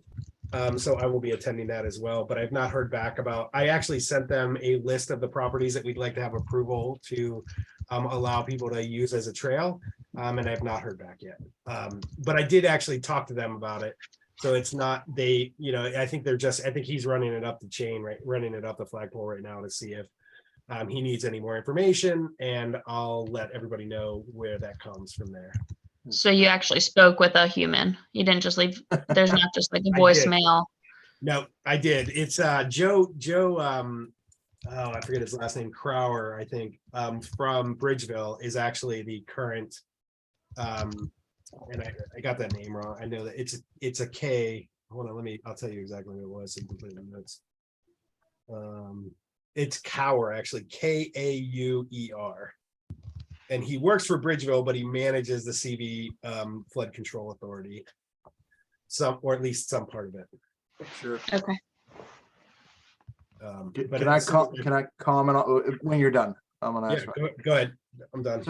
So, Leah, can you switch over to one of the maps that you had up just for a second, just so I can give some context?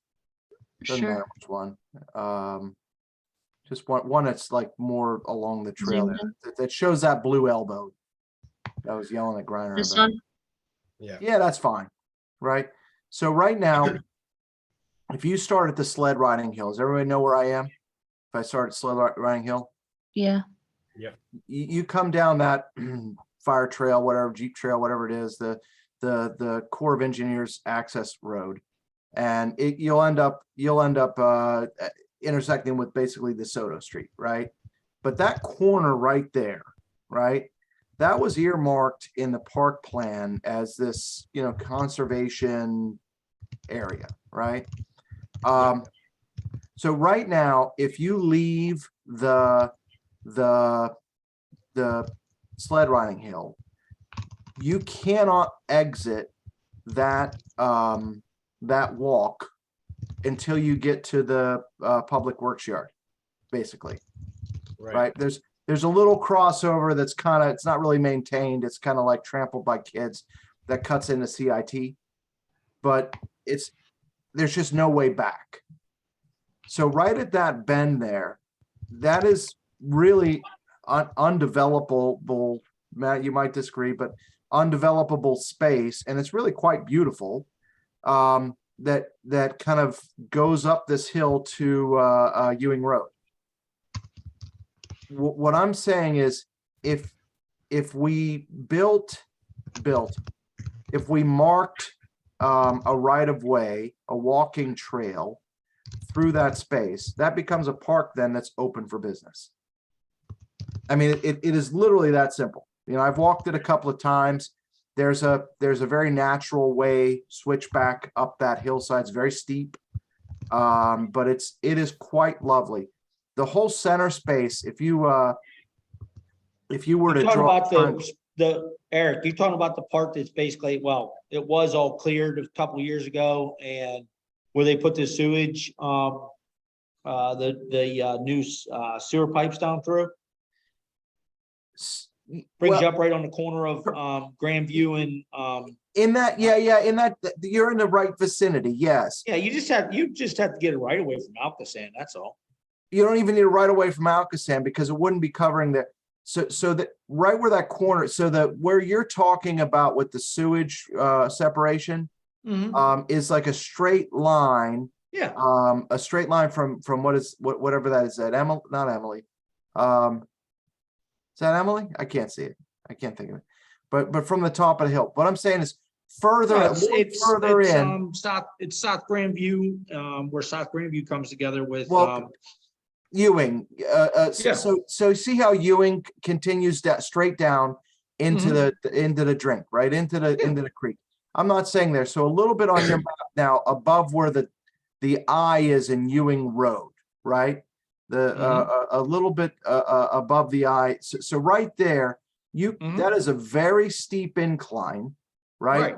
That all and on the left hand side where there was all these aspirations around what a park could be there, and parking and actually Eric, or actually Lydia, if you allow me, if you stop sharing, I can share with you the image that's in the parks plan. That's so much better. Yeah, that we'll get to that. So if you just I'm getting there. Sorry, I have like 20 tabs up. All right, there we go. All right.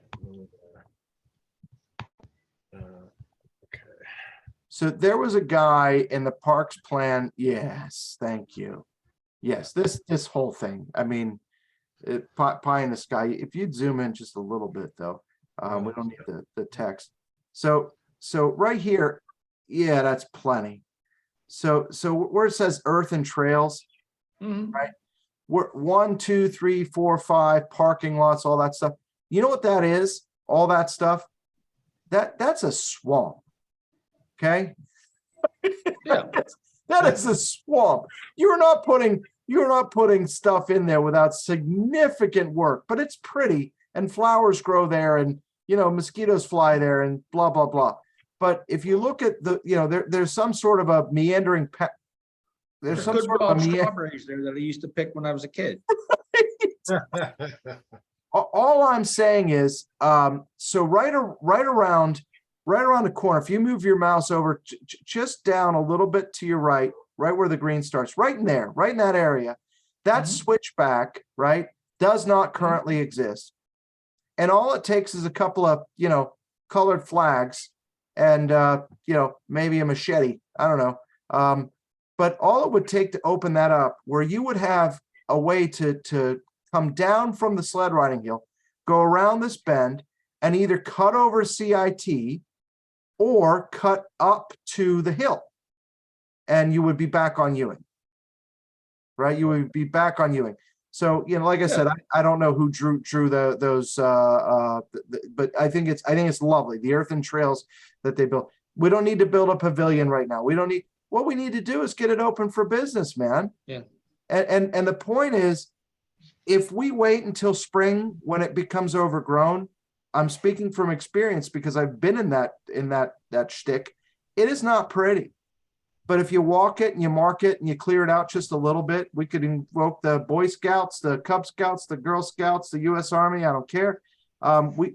This would be a very simple thing for the Planning Commission to recommend for us to be able to do.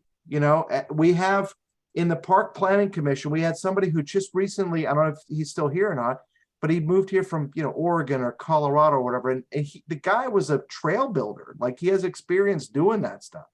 I don't know that we have, Colorado worthy trails that we're trying to build here. We're just trying to make a path up the hill with your dog. You know what I'm saying? I'm sure there's some group out there that would be, That's what I'm saying. I don't think there's any shortage of people that would be happy to do it, but we would have to do it before the spring comes and it all gets overgrown. You know what I'm saying? Yeah. And the other thing, I- Eric, that you have to worry about is right where I think where that arrow is right now. If you looking at the screen, you went to the right and then came back to the bottom of the screen about a couple splotches. Well, maybe right where you're at there if it came out there. But I know some of that property is actually owned by people. I know the Gatens own some of that stuff. Cool. Well, like I said, we'd have to plot it out, have Gateway, tell us where we could go, give us geo coordinates and blah, blah. Yeah, blah, I'm just blah, saying blah. some of it does have some boundaries to it from Yeah, other but- people. And I think those people, I know them, I don't think they'd have any issues with it, but Well, we just stay off their land. You know what I mean? And if at some point some future council wants to, buy that land, acquire, do Yeah. great. I'm just saying Well, there is a right of way. Well, I just want to, and I agree with you, Eric, but I just want to say one thing, that the borough does own property that goes all the way to Ewing Road. Right. yeah, no, I do know. So if we popped it out in the right spot, I'm just saying if the switchbacks didn't hit perfect, we just got to be careful. There are some property owners along there. That's all I was pointing. Well, Well, and that's what I'm getting at. We would need Gateway to tell us what is the definition of the boundaries. And you can see in this map, whoever used this map was very smart, in that they used it's kind of a relief map, and you can see the grade. You can see how steep. Yeah, you can. Yeah, You can see that waterfall there coming off of Ewing Road, right? That how steep that valley is. But to the left of it, where they, somebody actually envisioned this, I think pretty accurately. But the point is, we would have to do this here in the next 2 months to carve this out. We would be doing this and dead ending it to the Chartiers Creek Trail that we don't have quote unquote permission, Jim, to use. You know what I mean? That's the, and I'm just thinking, I think that's a great idea. I think it's a great idea. I think the problem is timeline. And Well, but capacity. yeah. Don't let the fact that this meeting is being recorded completely shy you away from this. What you If there's a trail what you that have ends here, up where look what I'm number doing. 3 is, What you have here is you have our access on the backside of CIT right here, and you can come up this however you do your meandering, blah blah blah blah, up to Ewing, right? But there's already a natural deer trail that connects this, so this would not have to be a permitted natural blah blah blah officially endorsed. But if we simply made this thing up the hill work, we'd have it. Yeah. You know what I'm saying? Eric, do you want to create a motion An to- emotion. for council to consider Oh, proceeding with this? okay. So I'm going to say that council. I'm going to motion that to ask council to consider a switchback trail from CIT through the, what is this called? The Crafton Creekside property to Ewing Road.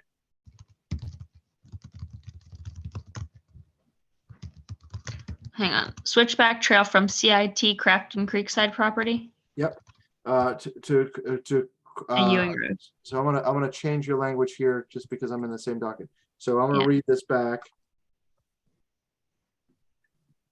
I'm gonna speak English and not English. Okay, so my motion is to request that council authorizes a switchback trail from CIT through the Crafton Creekside property to Ewing Road.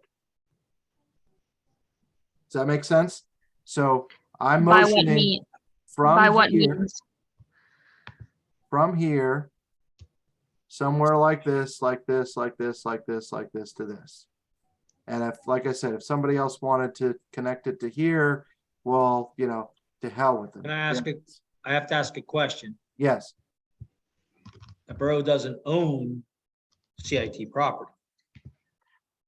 right. But so right here, this is a fence. This is the outfield fence. You know this law. You know this one, right? There's an access road. I'm sorry. There's a flat area that sometimes gets cut right through here. Okay, this section. So and then the parking lot is right here. Okay, that's the parking lot right here.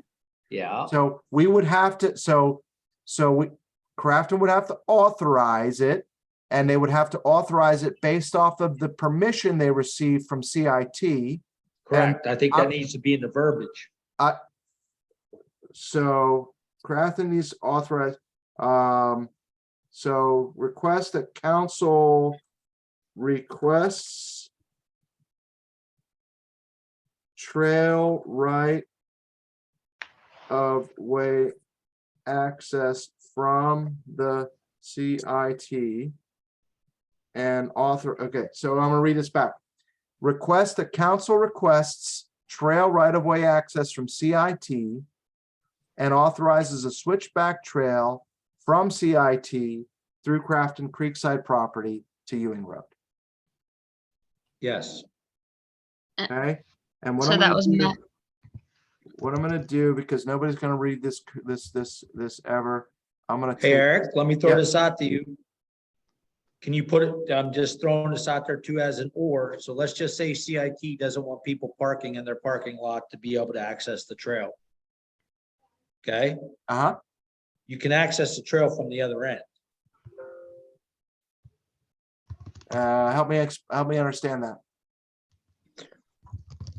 Well, see how you have that switchback thrown in there?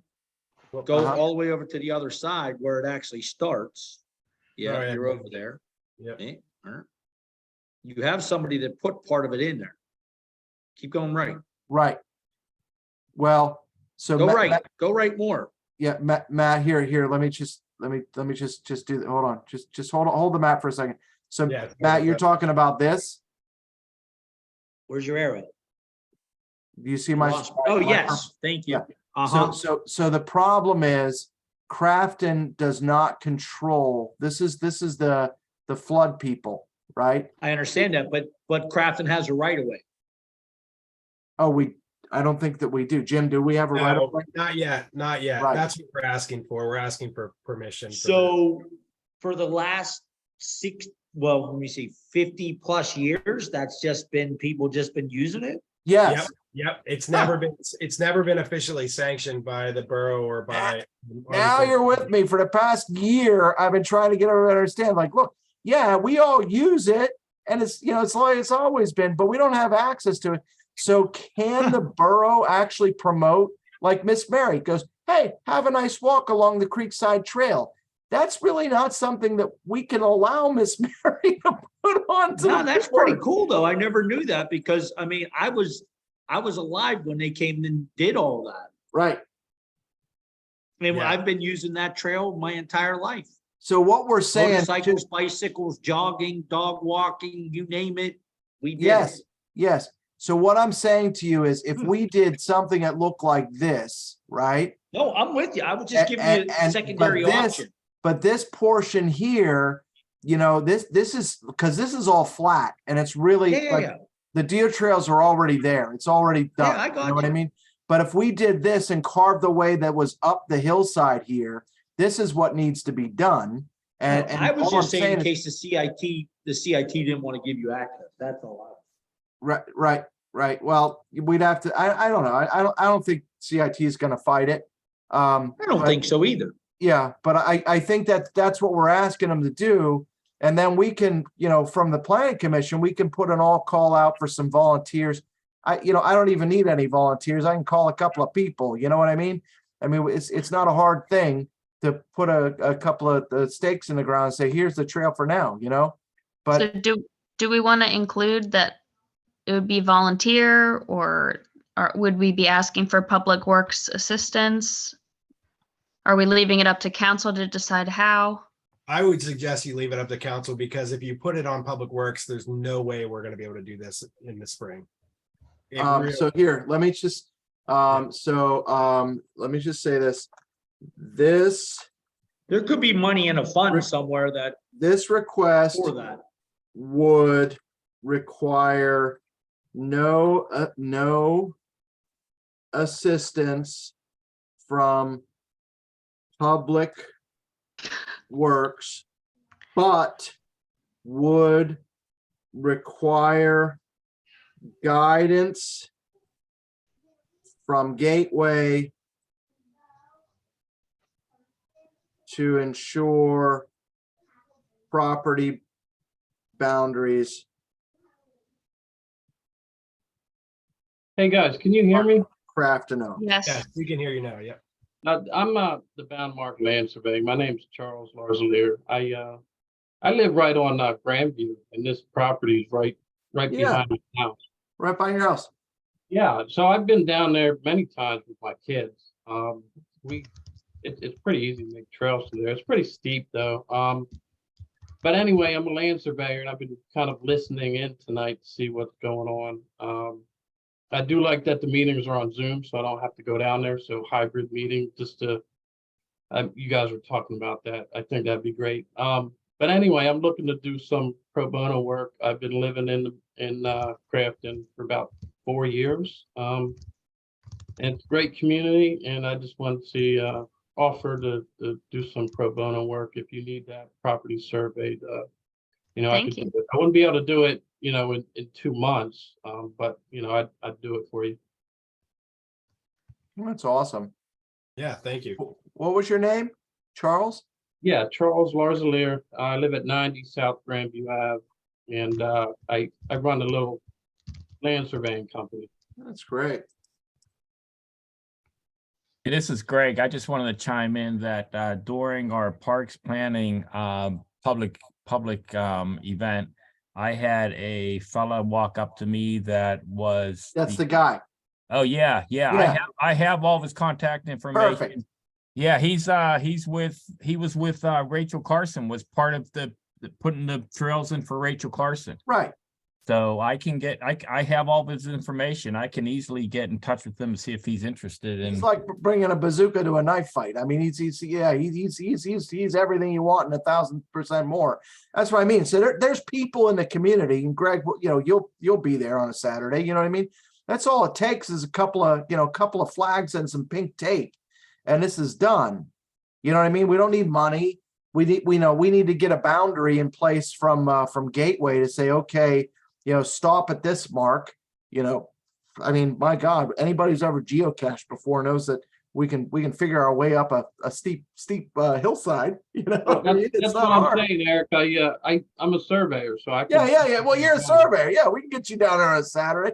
There's not, you know, we need a survey, but we might need somebody to help us understand what a landscape looks like. You know what I mean? But to me, it seems like if we can get this done, and we can get this done before the spring growth happens, you know what I mean? It's open for business. And if somebody wants to, you know, have an Eagle Scout project and make it better, go ahead, Lydia. Let's vote. There's a motion on the table. So Vince, Real quick, Jim, correct me if I'm wrong, but hasn't council already passed a motion to get grant funding for a trail feasibility study for that parcel of land? Oh, that's a good question. I know that they got grant funding for, I don't know. I don't know off the top of my head. I thought the feasibility study was to engage with the Corps of Engineers and understand what that looks like, because that was a recommendation from the consultant on the parks plan. Yeah, unfortunately, I don't have that. I don't have that knowledge. I know we were seeking grant money funding. I don't know if we got it or not. No. Okay. Yeah, unfortunately, I I don't know the answer to that. Yeah. But Vince, yeah. I'm gonna just lobby you here and say, it can't hurt to open up a trail. You know, let it grow back next year if there's a better trail and a feasibility study that makes a better way. But this would do something that would be impactful and usable for the community all summer long. Oh. And you know, whatever the study would be can catch up. No, absolutely. I mean, I live on 94 South Grandview, so like, Yeah, there you go. I am all for a trail back there. So yeah, I'm for it, but I just was wondering if there's any movement on that study. But yeah, I'm all for this motion. Yeah, and we have asked the I think it's the finance committee. We are looking for grant fund. DCNR has a grant open right now, and we're looking for ideas. And I think the two of them that popped at the top were doing work on the Clearview the Clearview trolley trail, yep, or doing something with this feasibility study, because maybe it was that we didn't get the funding in the past and we're looking for it again. That I have some vague knowledge about this, but I think it was before my time that this happened, so I don't know for sure. Okay. Thanks, Jim. So Vince is a yes. Matt? Yes. I'm a yes. And Eric, obviously. You're a yes? Eric. Oh, we might have lost him. Is he not? God, stop with the mute. Yes, I'm a yes. I'm a yes. Yes. My motion. Of course, I'm a yes. Yeah. Okay. Sorry. All right. So we got it. We got it here. Do we want to move? Do we want to move on to the meeting minutes? Yes. Sure. Great. And you sent those out. Did you not? I did. Okay. So I guess it's just a motion to approve the meeting. Motion to approve December minutes. Second. Right. Vince, did you have a chance to review, or do you want me to pull it up? Nope, I did. I'm good. Okay. Matt?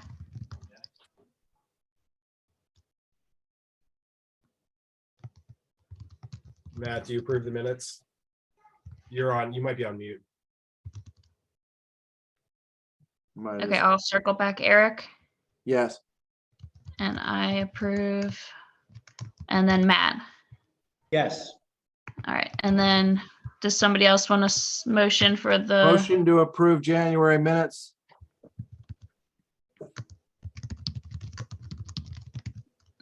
Somebody want a second?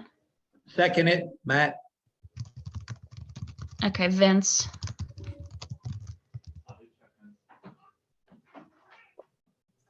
Oh, sorry. Yeah, yes. Okay, Matt. Yes. I'm a yes. And Eric. Yes, with an apology to Kirsten for being short with her. It's all water under the bridge. That's how you are. Okay. I've been dubbed unintentionally offensive, Matt. Does that fit me? Can we move to citizen comments? Charles or Greg, do you have any more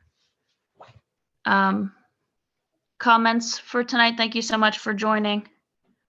This is Greg. No, I don't have any comments. Thank you guys very much. I'll probably touch base with you guys at some point here.